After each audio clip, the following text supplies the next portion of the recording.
Have you ever wondered what happened to minimalism? Is it still the same ideology that once revolutionized our lives and our surroundings? These questions may seem simple at first, but they open up a can of complex thoughts, theories, and interpretations. Minimalism, a concept once synonymous with simplicity, clarity, and purpose, appears to have morphed into something different in the present day. It's as if the once clear and serene pond of minimalism has been stirred, muddying the waters and leading us to question, what has changed? Has the essence of minimalism been diluted, or has it merely evolved to keep pace with our rapidly changing world? Is it still the beacon of simplicity it once was, or has it become a commodity in the bustling market of ideologies? To answer these questions, we need to journey back in time and trace the evolution of minimalism. Minimalism as a concept didn't just appear overnight. It was a gradual evolution, a response to a world that was becoming increasingly cluttered. Its roots can be traced back to the period following World War II, specifically within the realm of Western art. Artists, designers, and architects began to question the necessity of complexity and excess in their work. They started to strip away the extraneous, the superfluous, the ornate.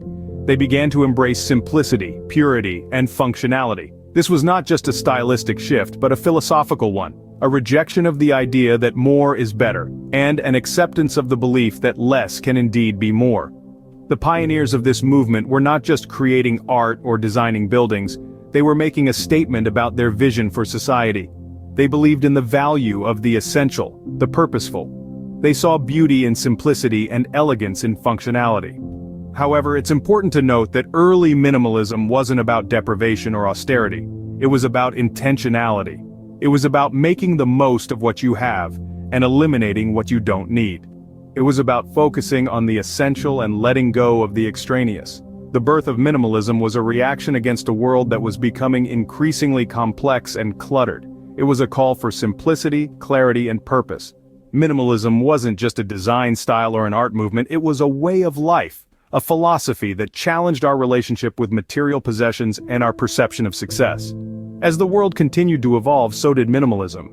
It started to permeate various aspects of life beyond art and design, influencing our lifestyles, our habits, and our attitudes. It became less of a trend and more of a movement, a way of thinking that continues to resonate with people today. The seeds of minimalism were sown, and the movement began to take shape. This was just the beginning of a journey that would transform not just art and design, but also our perception of what truly matters in life. Minimalism flourished in the mid-20th century, ushering in what many call its golden age. This era saw the minimalist movement at its zenith, reaching far beyond the confines of a single discipline. It was a time when the philosophy of less is more was not merely an aesthetic choice, but a statement of intent that echoed through art, design, music, and architecture.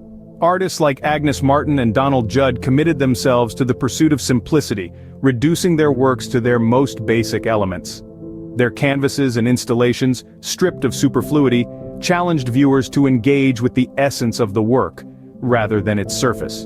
In the world of design, Dieter Rams spearheaded a revolution with his 10 principles of good design. Rams believed that good design was as little design as possible. His work, characterized by simplicity, functionality, and longevity, continues to influence design philosophy to this day. Minimalism in music was a response to the complexity and excess of the Romantic and post-Romantic eras.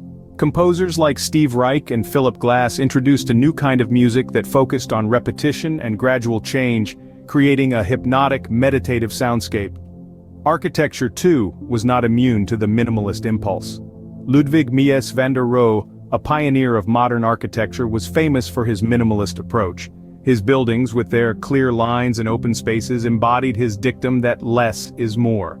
The golden age of minimalism was a period of profound influence and transformation.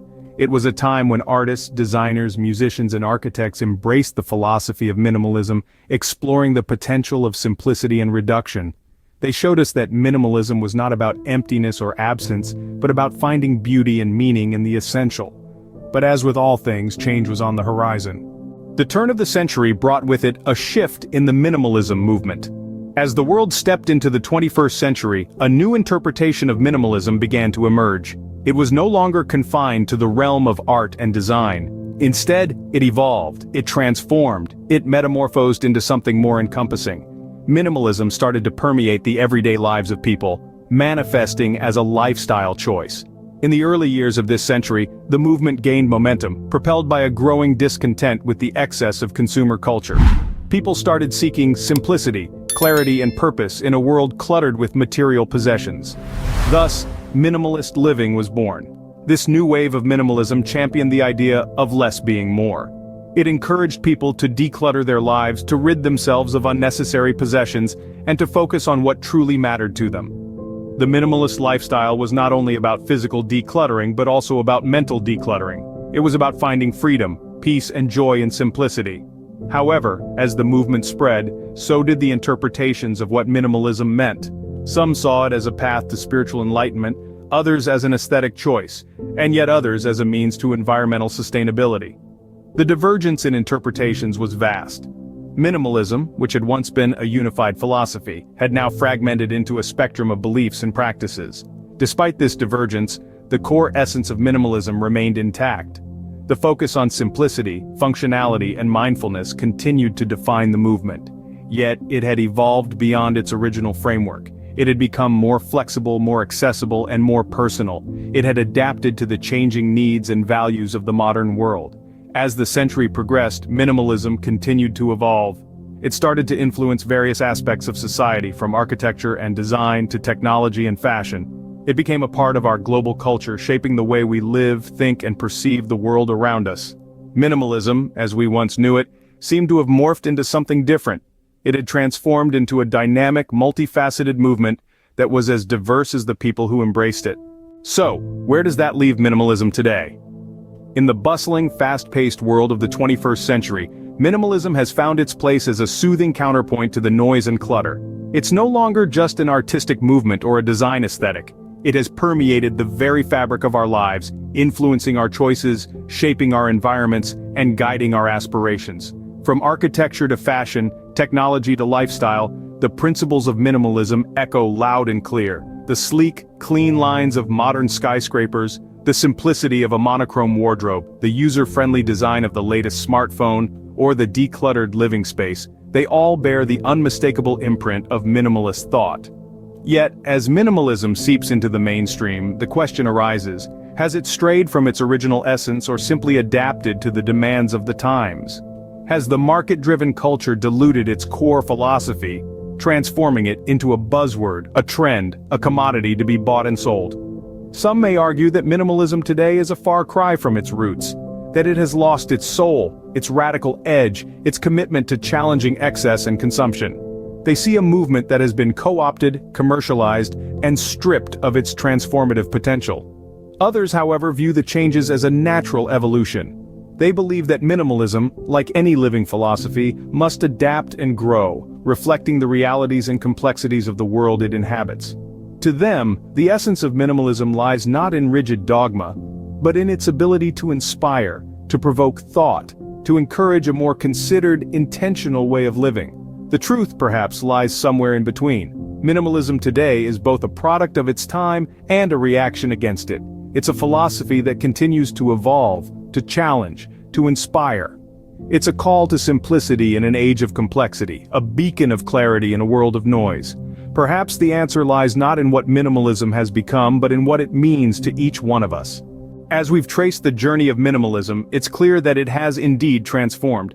From its humble roots in post-war art to a lifestyle embraced by millions around the globe, minimalism has undeniably evolved.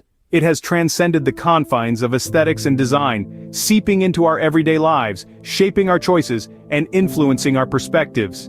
The minimalist icons we've discussed have indeed left their mark, shaping and molding the movement, each in their unique way. But remember, minimalism is not a rigid doctrine. It's a fluid concept that adapts and evolves.